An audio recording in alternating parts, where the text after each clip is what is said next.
മന്ത്രി Shri A K ശശീന്ദ്രന്റെ വീട്ടിലാണുള്ളത്. അദ്ദേഹം നമ്മളെ കാത്തിരിക്കുകയാണ്. അദ്ദേഹത്തെ ഒരു വാർത്ത അറിയിച്ചുകൊണ്ട് നമുക്ക് അദ്ദേഹത്തോട് സംസാരിക്കാം. Good morning. കുറെ കാലമായി കാവേരിയിലേക്ക് വരണമെന്ന് വിചാരിക്കുന്നു. കാവേരി ഒരു പുണ്യ നദിയാണ്. പുണ്യം കിട്ടും ഇവിടെ വന്നവർക്കല്ല. ഇപ്പൊ ഒരു ദുഃഖകരമായ വാർത്ത അറിയിച്ചുകൊണ്ട് തുടങ്ങാം എന്ന് കരുതുക. ഇപ്പൊ ഇടുക്കിയിൽ മൂന്നാറില് വീണ്ടും ഒരു കാട്ടാനാക്രമണം ഉണ്ടായിരിക്കുന്നു. ഒരു സ്ത്രീക്ക് പരിക്കേറ്റിരിക്കുന്നു എന്ന വാർത്ത ഇപ്പോൾ വരുന്നു. തൃശൂർ സ്വദേശി ഡിൽജയ്ക്കാണ് പരിക്കേറ്റത്. മൂന്നാർ വാഗവരയിൽ വെച്ച് പടയപ്പയാണ്, നമ്മുടെ സ്ഥിരം പഴയ പടയപ്പയുണ്ടല്ലോ, പടയപ്പയാണ് ആക്രമിച്ചത്. ഇരുചക്ര വാഹനത്തിൽ വരുമ്പോഴായിരുന്നു ആക്രമണം. അപ്പോൾ മറയൂരിലേക്ക് മറ്റു ഗുരുതരമായ പരിക്കല്ല എന്നാണ് മനസ്സിലാക്കാൻ കഴിയുന്നത്. എന്തായാലും മിനിസ്റ്റർ കണ്ടതിൽ സന്തോഷം. എനിക്ക് തോന്നുന്നു വെല്ലുവിളി നിറഞ്ഞൊരു സമയത്തൂടെ ആയിരിക്കുമല്ലേ മിനിസ്റ്റർ കടന്നു പോകുന്നത്. രാവിലെ എഴുന്നേൽക്കുമ്പോൾ ഇന്ന് ഏത് ആന ആക്രമിച്ചു എന്നുള്ളൊരു ആശങ്കയിലാണോ? 6 മണിക്ക് നോക്കാറുണ്ട് എവിടെയൊക്കെയാണ് ഇന്ന് എന്തെങ്കിലും ഇത്തരത്തിലുള്ള അനിഷ്ടകരമായ കാര്യങ്ങൾ നടന്നിട്ടുണ്ടോ എന്ന് അന്വേഷിച്ചല്ലേ പറ്റുള്ളൂ. ചൂട് കൂടി വരികയാണ്. അതെ, അതിൽ എനിക്ക് 1-2 കാര്യങ്ങൾ പറയാനുള്ളത്. നമ്മളിപ്പോ അസാധാരണമായൊരു സാഹചര്യത്തിലൂടെയാണ് കടന്നു പോകുന്നത്. ഈ കഴിഞ്ഞ ഒരു 9 വർഷത്തിനിടയിൽ വലിയ എണ്ണം ആളുകളാണ് മരിച്ചു പോയിട്ടുള്ളത്. അപ്പോൾ അത് ഒരു ഭരണകൂടം എന്നുള്ള നിലക്ക് അത് തടയാനും അതിൽ നിന്ന് ജനങ്ങളെ രക്ഷിക്കാനുമുള്ള റെസ്പോൺസിബിലിറ്റി നമുക്കൊരു കാരണവശാലും ഒഴിഞ്ഞു മാറാൻ പറ്റില്ല. അത് വിമർശകരോട് പിണങ്ങിയിട്ട് കാര്യമില്ല.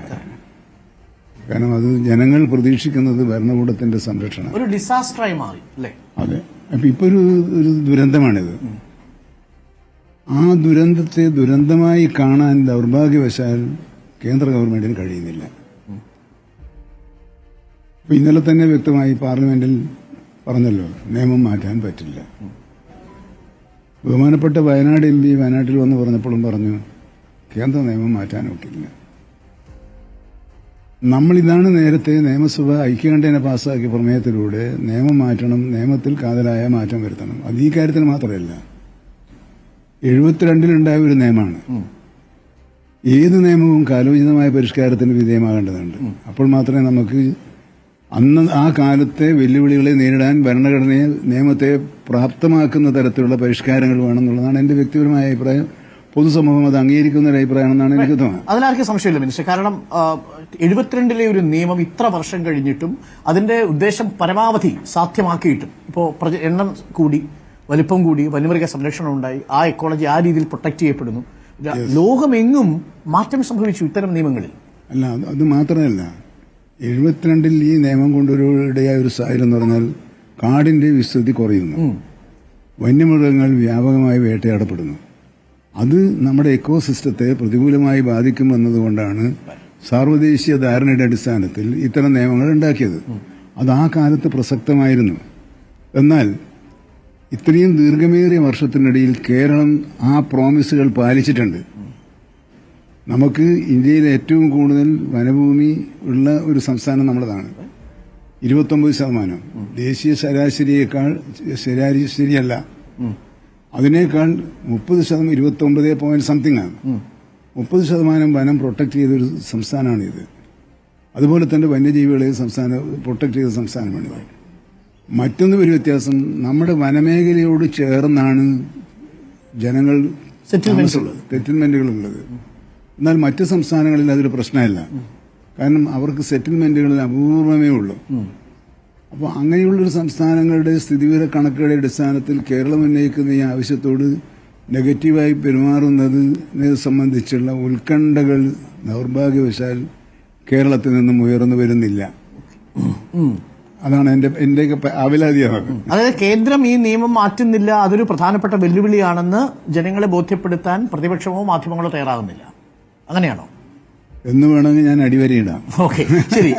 അതൊരു വസ്തുതയാണ്, അത് നമുക്ക് അംഗീകരിക്കാതിരിക്കാൻ കഴിയില്ല മിനിസ്റ്റർ. നമ്മൾ ആവർത്തിച്ച് പറയുന്നുണ്ട്. പക്ഷെ അതോടൊപ്പം ഞാൻ 1-2 കാര്യങ്ങൾ ക്ലാരിറ്റി ചോദിച്ചു. അപ്പൊ ഇന്നലെ മിനിസ്റ്ററുടെ ഒരു സ്റ്റേറ്റ്മെന്റ് പരക്കെ ഇപ്പോൾ വിമർശനത്തിന് വിധേയമായത്, ഈ ആദിവാസി വനമേഖലയിലാണ് പലരും കാട്ടാനാക്രമണങ്ങൾ ചിലതെങ്കിലും നടക്കുന്നത് എന്നങ്ങ് പറഞ്ഞു. അത് പല രീതിയിൽ വനത്തിനകത്ത്. അപ്പൊ അത് അനാവശ്യമായിട്ട് കോട്ട് ചെയ്യപ്പെടുന്നുണ്ടോ? അങ്ങ് ഉദ്ദേശിച്ചത് അതൊരു വസ്തുതയാണല്ലോ. ഇപ്പൊ നമ്മൾ പറയുന്നത്, ഇപ്പൊ ഈ കഴിഞ്ഞ ഈ 2025 ഇത്രയല്ലേ ആയിട്ടുള്ളൂ. അതെ. ഈ നടന്ന മരണങ്ങളിൽ പകുതി വനത്തിനകത്താണ് സംഭവിച്ചിട്ടുള്ളത്. വനത്തിനകത്ത് ഒരു പൗരൻ പോകുന്നത് സ്ട്രെസ് പാസിംഗ് ആണ്. അല്ല, അത് എനിക്ക് മനസ്സിലായി. അപ്പൊ അങ്ങനെ വരുമ്പോൾ അത് കണക്കിലെടുക്കാതെ എല്ലാ മരണത്തിന്റെ കൂട്ട് നമ്മൾ സംരക്ഷിക്കേണ്ടത് ഏതാണ്? വന്യജീവികൾ, വന്യമൃഗങ്ങൾ വനത്തിന് പുറത്തു വന്ന് ജനവാസ മേഖലയിലെ മനുഷ്യനെ ആക്രമിക്കുകയും കൊല്ലുകയും കൃഷിയിടങ്ങൾ നശിപ്പിക്കുകയും ചെയ്യുന്നതിനെയാണോ അതിനാണല്ലേ നമ്മൾ അഡ്രസ് ചെയ്യുന്നത്? ഇന്നലെ പക്ഷേ സംഭവിച്ചത്, ഇന്നലെ 2 മരണങ്ങളാണല്ലോ. 2 ദിവസങ്ങളായിട്ട് 3 മരണങ്ങൾ റിപ്പോർട്ട് ചെയ്യപ്പെട്ടു. അതിൽ സോഫിയ കൊല്ലപ്പെടുന്നത് ഒരു അരുവിയിൽ കുളിക്കാൻ പോകുമ്പോഴാണ്, വീടിന്റെ അടുത്ത്. ഈ പ്രത്യേക കേസ് ഞാൻ വന്ന ടോട്ടൽ നമ്പറാണ്. ആ കോണ്ടെക്സ്റ്റിൽ മിനിസ്റ്റർ പക്ഷേ തെറ്റിദ്ധരിക്കപ്പെട്ടിട്ടുണ്ടാവും. കാരണം ഇതിന്റെ യഥാർത്ഥ വസ്തുതകൾ ജനങ്ങളുടെ മുമ്പിൽ എത്തിക്കുന്നതിനേക്കാൾ ജനങ്ങളെ വികാരപരമായി ചിന്തിപ്പിക്കുന്ന തരത്തിലേക്ക് കാര്യങ്ങൾ മാറിപ്പോകുന്നു എന്നൊരു സംശയം, അത്രയേ ഉള്ളൂ. അല്ലാതെ അതേസമയത്ത് മാധ്യമങ്ങൾ ചെയ്യുന്നത് ഒരു പ്രദേശത്തെ ജനങ്ങളുടെ സങ്കടങ്ങളും പ്രയാസങ്ങളും ജനങ്ങളുടെ മുമ്പിൽ എത്തിക്കുകയാണ്. അത് ജനങ്ങളുടെ മുമ്പിൽ മാത്രമല്ല, ഭരണാധികാരികളുടെ മുമ്പിലും എത്തിക്കുകയാണെന്ന് കരുതുന്ന ഒരാളാണ് ഞാൻ. അപ്പോൾ നമ്മൾ കുറച്ചും കൂടി ജാഗ്രതയാവണം. അപ്പോൾ സമൂഹത്തെ ജാഗ്രതത്താക്കാനുള്ള ഒരു ശ്രമം മാധ്യമങ്ങൾ നടത്തുന്നതിനോട് 100% എനിക്ക് യോജിപ്പാണ്.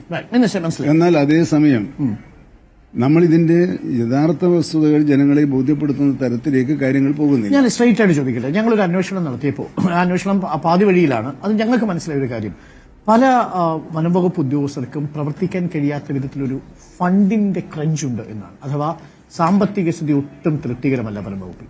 പുതിയ ബീറ്റ് ഓഫീസർമാർക്ക് സാധനങ്ങൾ കൊടുക്കാൻ, വാഹനം എടുത്തു പോകാനുള്ള ഡീസൽ അടിക്കാൻ ഒക്കെയുള്ള അടിസ്ഥാനമായ സാമ്പത്തിക ശേഷി വനം വകുപ്പിന് കുറഞ്ഞു വരുന്നു. വസ്തുതയല്ലേ? ചലഞ്ച് കൂടുന്നു. അല്ല, യെസ് ഓർ നോ പറഞ്ഞാൽ തീരില്ല. കഴിഞ്ഞ വർഷങ്ങളിൽ ഇതൊരു ഇഷ്യൂ ആയിരുന്നില്ല. ഇപ്പൊ ഇഷ്യൂ ആയപ്പോഴാണ്. കാരണം അന്ന് നോമിനൽ എക്സ്പെൻസേ ഉള്ളൂ, അത്രയേ നമ്മളെ ബഡ്ജറ്റിൽ ഭാഗം കൊള്ളിച്ചിട്ടുള്ളൂ. ഇപ്പൊ അത് പോരാ. പക്ഷേ 22, 23, 24 ആകുമ്പോഴേക്കും അതുമായി ബന്ധപ്പെട്ട സാഹചര്യങ്ങൾ ആകെ മാറി. അപ്പോൾ നേരത്തെ ഉണ്ടായിരുന്ന സാഹചര്യങ്ങളെ കൈകാര്യം ചെയ്യാൻ പറ്റിയ വിധത്തിലുള്ള ഒരു സേനയാണ് നമുക്കുണ്ടായിരുന്നത്.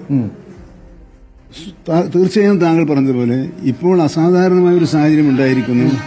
ആ അസാധാരണമായ സാഹചര്യത്തെ നേരിടാൻ പര്യാപ്തമായ വണ്ണം 3 കാര്യങ്ങൾ ചെയ്യണം. ഒന്ന്, ശാശ്വതമായ പരിഹാരം. 2, താൽക്കാലിക പരിഹാരം. ഈ പരിഹാരവുമായി ബന്ധപ്പെട്ട് പ്രവർത്തിക്കുന്ന ഉദ്യോഗസ്ഥ വൃന്ദത്തെ ശാക്തീകരിക്കുകയും അവർക്ക് ആവശ്യമായ സംരക്ഷണം ഉറപ്പുവരുത്തുകയും വേണം. ഇപ്പം അവർക്ക് ഇൻഷുറൻസ് പോലുമില്ല. കഴിഞ്ഞ ദിവസം ഒരു കരടിയെ പുലിയെ വെടിവെച്ചപ്പോൾ നേരെ പുലി ഇങ്ങോട്ട് ചാടി വന്നു. അപ്പൊ അയാളും ഒരു ഇന്ത്യൻ പൗരനാണ്. അപ്പൊ ഇപ്പം നമ്മൾ ചെയ്തിരിക്കുന്നത് ഭാഗ്യവശാൽ ഈ ബഡ്ജറ്റിൽ ഈ യാഥാർത്ഥ്യത്തോട് ക്രിയാത്മകമായി പ്രതികരിക്കുന്ന വിധത്തിലാണ് ഈ വർഷത്തെ വാർഷിക ബഡ്ജറ്റിൽ ബഹുമാനപ്പെട്ട ധനമന്ത്രി വനം മേഖലയോട് പെരുമാറിയിട്ടുള്ളത്. എന്ന് മാത്രമല്ല, നമ്മുടെ സംസ്ഥാനം ഇത് സംസ്ഥാനത്തിന്റെ സവിശേഷതയാർന്ന ഒരു ദുരന്തമായി കണക്കാക്കി ദുരന്ത നിവാരണ അതോറിറ്റിയിൽ നിന്നും ആവശ്യമായ ഘട്ടത്തിൽ പണത്തിന്റെ ഒരു ബുദ്ധിമുട്ട് കൊണ്ട് പ്രതിരോധ പ്രവർത്തനങ്ങൾ തടസ്സപ്പെട്ടുകൂടാ, തളർന്നുകൂടാ എന്നൊരു കാഴ്ചപ്പാട്. കോമ്പൻസേഷൻ കൊടുക്കുന്ന കാര്യത്തിലും കാലതാമസമാണ്. പക്ഷെ ഒരു തെറ്റിദ്ധാരണ, 10 ലക്ഷം കൊടുക്കാമെന്ന് തീരുമാനമാണ്. അതിനുവേണ്ടി സമരം ചെയ്യേണ്ട കാര്യമില്ല. അതെങ്ങനെയാണ് കൊടുക്കുന്നത്? പിന്തുടർച്ചാവകാശ സർട്ടിഫിക്കറ്റ് ഹാജരാക്കിയാൽ മാത്രമേ യഥാർത്ഥത്തിൽ കൊടുക്കാൻ പാടുള്ളൂ. ഇല്ലെങ്കിൽ കൊടുക്കുന്ന ഉദ്യോഗസ്ഥനാണ് അതിന്റെ അർത്ഥം തീരുക. പക്ഷെ എന്നാലും ജനവികാരം മനസ്സിലാക്കി തൽക്കാലം പെട്ടെന്ന് നമ്മളങ്ങനെ കൊടുക്കുകയാണ്. ഇപ്പൊ ഞാൻ കഴിഞ്ഞ ദിവസം ഒരു അകത്തുനിന്ന് ഒരു അകത്ത് പറയാൻ ഒരാൾ മരിച്ചു. അല്ല, ഒരാൾ പിന്നെ കാട്ടുപന്നിയെ ആനയെ വെടിവെച്ചു. അപ്പൊ ഞാനതിന് കൊടുത്തതെന്താണ്? അത് അദ്ദേഹം ആത്മരക്ഷാർത്ഥം ചെയ്തതാണ്. അപ്പോൾ പരമാവധി കർഷകരുടെ ഭാഗത്ത് നിന്നുകൊണ്ട് ചിന്തിക്കാൻ ശ്രമിക്കുമ്പോഴും ഇങ്ങനെ ഒരു തടസ്സം അവിടെ ഉണ്ടാവുന്നുണ്ട്. സ്വാഭാവികമായ കാലതാമസമുണ്ട്. ഇപ്പൊ ഞാൻ പറയാം, പിന്നെ സോളാർ ഫെൻസിങ് ഒരു 200 കിലോമീറ്റർ ദൂരത്തിൽ സ്ഥാപിക്കണം. നമ്മൾ ഈ വർഷം ഒരു ഏതാണ്ട് 1500 കിലോമീറ്റർ സ്ഥാപിക്കാൻ കഴിയും. ഈ 1500 സ്ഥാപിക്കണമെങ്കിൽ നമ്മുടെ നടപടിക്രമങ്ങളില്ലേ? താങ്കൾ ഈ കൂട്ടത്തിൽ അന്വേഷിക്കേണ്ടത് ഈ പറഞ്ഞ പല സ്ഥലത്തും 3ഉം 4ഉം തവണ ടെൻഡർ വെച്ചിട്ടും എടുക്കാൻ ആളില്ല. അപ്പൊ ഇതിനി ഒരു കർമ്മ പദ്ധതി ഇനിയിപ്പോ നമ്മൾ രൂപീകരിക്കാൻ പോവുകയാണ്. കൂടാൻ പോവാണ്, ചൂട് കൂടുന്നു. തീർച്ചയായും ഈ സാഹചര്യത്തിലാണ് കുറെ കൂടി കാര്യക്ഷമമായും കാലതാമസം ഒഴിവാക്കിയും എങ്ങനെ ആശ്വാസ നടപടികളുമായും സുരക്ഷാ നടപടി രണ്ടും രണ്ടാണ്. ആശ്വാസ നടപടിയും സുരക്ഷാ നടപടിയും രണ്ടും രണ്ടാണ്. ആ നടപടികളുമായി മുന്നോട്ട് പോകുന്നതിനുള്ള ഒരു 10 കർമ്മ പദ്ധതിയാണ് ഇന്നലെ ചേർന്ന ഉന്നതതല യോഗം തീരുമാനിച്ചിട്ടുള്ളത്. ആ കർമ്മ പരിപാടി ഇന്ന് ഞാൻ പരിശോധിക്കുന്നുണ്ട്. ആ കർമ്മ പരിപാടി പരിശോധിച്ച് കൂടുതൽ എന്തെങ്കിലും മാറ്റം വരുത്തണമെങ്കിൽ മാറ്റം വരുത്തി അതിനാവശ്യമായ ഫണ്ടിങ് ഏതാണ് എന്നത് തീരുമാനിച്ച് ആ രൂപത്തിൽ അതിനെ കൈകാര്യം ചെയ്യാനാണെന്നാണ് ഇപ്പോൾ ഉദ്ദേശിച്ചുള്ളത്. ഓക്കെ, എനിക്ക് തോന്നുന്നു ആ കാര്യത്തിൽ പിന്നെ അതുമല്ല, ഈ കാര്യത്തിൽ ഒരു റിസർച്ച് വേണമെന്ന് ഇന്നലെ നിയമസഭയിൽ ബഹുമാനപ്പെട്ട ധനമന്ത്രി പ്രഖ്യാപിക്കുകയും അത് നല്ലൊരു സ്വാഗതാർഹമായ നിർദ്ദേശമാണ്. പക്ഷെ അതൊക്കെ ഇനിയുള്ള ഈ 2 മാസത്തിനുള്ളിൽ അതാണ് ഞാൻ പറഞ്ഞത്. ഞാനൊരു സത്യം പറഞ്ഞു. അത് ഈ അന്തിമമായ ശാശ്വത പരിഹാരം എന്നത് പിന്നെ കുറച്ച് സമയമെടുക്കും. അതിനൊരു തീയതി നിശ്ചയിച്ചിട്ട് നമുക്ക് തീരുമാനം. അത് ഞാൻ നിയമസഭയിൽ പറഞ്ഞപ്പോൾ അതിനെപ്പറ്റി അതിനൊരു തീയതി നിശ്ചയിക്കാൻ പറ്റില്ല. പക്ഷെ ശാശ്വത പരിഹാരത്തിലേക്ക് പോകുന്ന ദീർഘകാലാടിസ്ഥാനത്തെ പരിപാടികൾക്ക് പുറമെ 1, 2, 3 മാസം കൊണ്ട്, 1 മാസം കൊണ്ട് എന്ത് ചെയ്യാൻ കഴിയും, 2 മാസം കൊണ്ട് എന്ത് ചെയ്യാൻ കഴിയും, 3 മാസം കൊണ്ട് എന്ത് ചെയ്യാൻ കഴിയും. പിന്നെ പല സ്ഥലത്തുനിന്ന് ആശയം വന്നത് നഷ്ടപരിഹാരം കൊടുത്തില്ല. അത് എവിടെയാന്ന് പറഞ്ഞാൽ അത് എന്തുകൊണ്ടെന്ന് മനസ്സിലാക്കിയിട്ട് അത് കൊടുക്കാൻ. വയനാട്ടിൽ ഒരാൾക്ക് തൊഴിൽ കൊടുത്തില്ലാന്ന് പറഞ്ഞാൽ താൽക്കാലിക ജോലി അവർക്ക് വേണ്ടെന്ന് പറഞ്ഞുകൊണ്ട് കൊടുക്കാത്തത്. അതല്ലെങ്കിൽ സർക്കാരിന് അതിനകത്ത് ക്ലാരിറ്റി ഉണ്ട്, കോമ്പൻസേഷന്റെ കാര്യത്തിൽ ഇനി തടസ്സമുണ്ടാവില്ല. ശരി, അപ്പൊ ഇനിയുള്ള 3 മാസങ്ങൾ ആ അർത്ഥത്തിൽ വലിയ വെല്ലുവിളികൾ നിറഞ്ഞതായിരിക്കും. ആശങ്കയുണ്ടോ? ആശങ്കപ്പെട്ടിട്ട് കാര്യമില്ലല്ലോ. നേരിട്ടേ പറ്റും. നമ്മൾ ഒരു ചുമതല ഏറ്റെടുത്തു കഴിഞ്ഞാൽ ആ ചുമതലയുമായി ബന്ധപ്പെടുന്ന പ്രശ്നങ്ങളെല്ലാം പട്ടുമെത്തിയാണെന്ന് കരുതി ഏർപ്പാട് ചെയ്യാൻ പറ്റുള്ളൂ. നമ്മളെ പൊതുജീവിതം പോലെ തന്നെ ഒരു മന്ത്രി എന്നുള്ള നിലയിലുള്ള പ്രവർത്തനത്തിനും ഈ സഭയൊക്കെ ചോദിക്കുന്നത് ഇവിടെ സർക്കാരുണ്ടോ എന്നാണ്. അത് ഞാൻ സഭയോട് ഞാൻ മറുപടി പറയാൻ ആഗ്രഹിക്കുന്നില്ല. കാരണം അവർക്ക് പറ്റിയ എനിക്കുള്ളൊരു ബഹുമാനം, അവർ ഏറ്റവും സമാധാനപരമായ ആശ്വാസവാക്കുകൾ മാത്രം പറയുന്ന അവർ സംസാരിക്കുന്നത് കേട്ടാൽ തന്നെ നമുക്കൊരു ആശ്വാസം തോന്നും. പക്ഷേ ഇപ്പൊ സംസാരിക്കുന്നത് അങ്ങനെയാണോ എന്ന് ഞാൻ നേരിട്ട് തന്നെ ചോദിച്ചതാണ്. അത് പക്ഷെ അതിനകത്ത് അവിടെയാണ് ഇതിനകത്ത് വസ്തുതകളെ ജനങ്ങളെ ബോധ്യപ്പെടുത്താൻ സാധിക്കുന്ന മതമേലധ്യക്ഷന്മാരുൾപ്പെടെയുള്ളവർ ഈ രാഷ്ട്രീയ പാർട്ടികൾ വോട്ട് ബാങ്ക് രാഷ്ട്രീയം നടത്തുന്നത് പോലെ നടത്തുന്നുണ്ടോ എന്നൊരു ചോദ്യം ഉയർന്നു വരുന്നത് വളരെ പ്രധാനപ്പെട്ട ചോദ്യമാണ്. ഞാൻ പക്ഷെ ആ ചോദ്യം അവരോട് ചോദിക്കുന്നില്ല. ഓക്കെ, ശരി. ഞാൻ നമ്മൾ സമയത്തിന് പരിമിതി ഉള്ളതുകൊണ്ട് എന്നാൽ അങ്ങ് പറഞ്ഞത് വിശ്വസിക്കുന്നു. ഒരു താൽക്കാലിക ശ്രമവും ഒരു ദീർഘകാലാടിസ്ഥാനത്തുള്ള പ്ലാനും സർക്കാരിന് ഉണ്ടാവട്ടെ. പാർട്ടിക്കുള്ളിൽ ഒരു ദീർഘകാല പരിഹാരം ഉണ്ടാവൂ, ഒരു ശാശ്വത പരിഹാരം. പാർട്ടിക്കുള്ളിൽ പ്രശ്നം എന്താണ്? നിങ്ങളുടെ സംസ്ഥാന അധ്യക്ഷൻ രാജിവെച്ചു. അത് അദ്ദേഹത്തിന് അങ്ങനെ രാജിവെക്കാൻ സ്വാതന്ത്ര്യമില്ലേ? അദ്ദേഹം സ്വാതന്ത്ര്യം ഉപയോഗിക്കുക മാത്രമാണ് ചെയ്തത്. അദ്ദേഹത്തിന് പാർട്ടി പ്രസിഡന്റായിട്ട് തുടരാൻ സാധ്യതയില്ലെന്ന് തോന്നിയിട്ടുണ്ടാവും. അദ്ദേഹം രാജിവെച്ച വിവരം എന്നോട് വിളിച്ചു പറഞ്ഞു. ഇന്നലെ രാവിലെ വിളിച്ചു പറഞ്ഞു. രാജിവെച്ചതിന് ശേഷമാണ് അറിയിച്ചത്. ഞാൻ രാജീവ് കത്ത് കൊടുത്തിട്ടുണ്ട് എന്ന് പറഞ്ഞതാണ് വിളിച്ചു പറഞ്ഞത്. രാജിവെക്കുന്നതിന് മുമ്പ് അങ്ങനെ കൂടിയാലോചന നടത്തിയിട്ടില്ല. ഞാനുമായി ഏതായാലും നടന്നില്ല.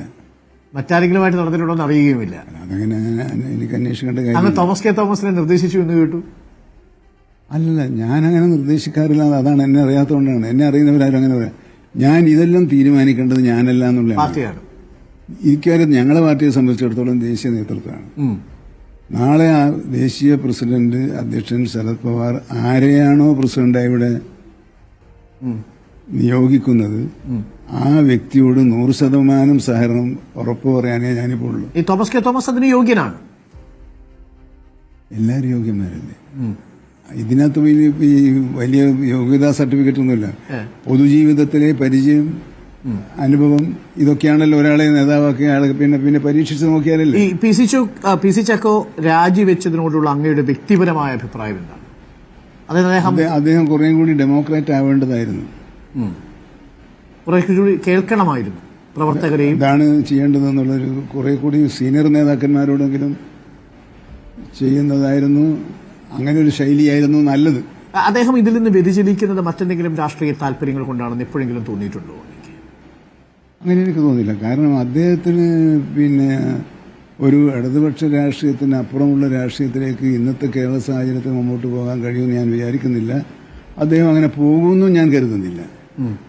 അദ്ദേഹം നമ്മുടെ ദേശീയ വർക്കിംഗ് പ്രസിഡന്റ് എന്നുള്ള നിലയിൽ പാർട്ടിക്ക് വേണ്ടിയുള്ള എല്ലാ സഹായവും ചെയ്യുമെന്നാണ് എന്നോട് പറഞ്ഞിട്ടുള്ളത്. അങ്ങനെയാണ്. ഓക്കെ, അപ്പൊ കുറച്ചുകൂടി ജനാധിപത്യവാദിയായി തുടർന്നിരുന്നുവെങ്കിൽ സംസ്ഥാന അധ്യക്ഷൻ എന്ന നിലയിൽ അദ്ദേഹത്തിന്റെ സേവനം ഉപയോഗപ്പെടുത്താമായിരുന്നു പാർട്ടിക്ക്. അത് ഓരോരുത്തരുടെ പ്രവർത്തന ശൈലിയാണല്ലോ. ഓരോരുത്തർക്ക് ഓരോ ശൈലിയുണ്ട്. അപ്പോൾ ആ ശൈലിയുമായി മുമ്പോട്ട് പോകാൻ കഴിയില്ല എന്നോ ശൈലി നല്ലതല്ലെന്നോ അദ്ദേഹത്തിന് തോന്നിയിട്ടുണ്ടാവും. പക്ഷെ എന്ത് തോന്നിയാലും അദ്ദേഹം ഇപ്പോൾ നമ്മുടെ ദേശീയ വർക്കിംഗ് പ്രസിഡന്റാണ്. അപ്പൊ പി സി ചാക്കോ മാറി പുതിയൊരാൾ വന്നാലും പാർട്ടിക്ക് അതൊരു ക്രൈസിസ് അല്ല. അല്ലാതെ ഞങ്ങളാരെങ്കിലും പി സി ചാക്കോ വിചാരിക്കൂല അദ്ദേഹം എന്നോട് പറഞ്ഞു ഞാൻ ഒരു പ്രശ്നം ഉണ്ടാക്കില്ല, എല്ലാ സഹകരണവും നാളെ ആരായാലും ഉണ്ടാകും. ഞാൻ പറഞ്ഞ നാളെ ഞാനും എല്ലാവരുമായിട്ട് സഹകരിക്കും. പാർട്ടിയിൽ ഒരു സ്പ്ലിറ്റ് ഉണ്ടാക്കുക എന്നതിനെ കുറിച്ച് ആലോചിക്കാൻ പോലും ഞങ്ങൾക്ക് കഴിയില്ല. എന്താന്ന് പറഞ്ഞാൽ അത് ഞങ്ങളുടെ പാർട്ടിയെ ദുർബലപ്പെടുത്തുക എന്ന് മാത്രമല്ല, വരാൻ പോകുന്ന നിയമസഭാ പഞ്ചായത്ത് തെരഞ്ഞെടുപ്പിൽ അത് രണ്ട് ചേരിയായിട്ട് നിന്നാലും ഒരു ചേരിയായിട്ട് നിന്നാലും നമ്മളെ ദോഷകരമായി ബാധിക്കും. ഈ യാഥാർത്ഥ്യ ബോധത്തോടു കൂടിയാണ് അദ്ദേഹവും ചിലപ്പോൾ ഒരു നല്ല അന്തരീക്ഷം സൃഷ്ടിക്കുന്നതിന്റെ സാഹചര്യം സൃഷ്ടിക്കാനായിരിക്കാം എന്ന് ഞാൻ കരുതുന്നു. Okay, thank you Shri K Saseendran. കണ്ടതിൽ എന്തായാലും ഇനി വരുന്ന ദിവസങ്ങൾ അങ്ങേക്ക് വെല്ലുവിളി നിറഞ്ഞതായിരിക്കും എന്ന കാര്യത്തിൽ ഒരു സംശയവുമില്ല. അതങ്ങ് എങ്ങനെയാണ് അങ്ങ് ടാക്കിൾ ചെയ്യുന്നത് കാണാനാണ് ഞങ്ങളും കാത്തിരിക്കുന്നത്. മന്ത്രിമാറ്റം എന്ന് പറയുന്ന ചർച്ച അത് തീർന്നു അവസാനിച്ചു അല്ലേ? അല്ല, മന്ത്രിമാറ്റം എന്ന ചർച്ച ഇപ്പം ഇല്ലല്ലോ. അത് അവസാനിച്ചു ഇതിനോട്. അല്ല, അതിലും നിങ്ങൾക്കറിയാലോ ഞാനെടുത്ത നിലപാടത്. പക്ഷെ എന്നെ വല്ലാതെ ജനങ്ങളുടെ മുമ്പിൽ മോശമായിട്ട് പല മാധ്യമങ്ങളും ഞാൻ ഒരു ഘട്ടത്തിൽ പോലും രാജ്യസന്നദ്ധത ഇല്ല എന്ന് ഞാൻ പറഞ്ഞിട്ടില്ല. എനിക്ക് ഒറ്റ ഉപാധി ഉണ്ടായിരുന്നു. എന്താണ്?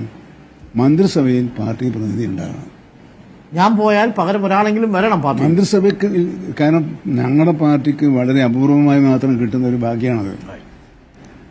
ആ സ്ഥാനം കളയുക എന്ന് പറഞ്ഞാൽ പ്രവർത്തകന്മാർക്കിടെ ഒരു അഭിമാനബോധത്തെയോ അല്ലെങ്കിൽ ആശ്വാസബോധത്തെയോ തകർക്കുന്നതായിരിക്കും.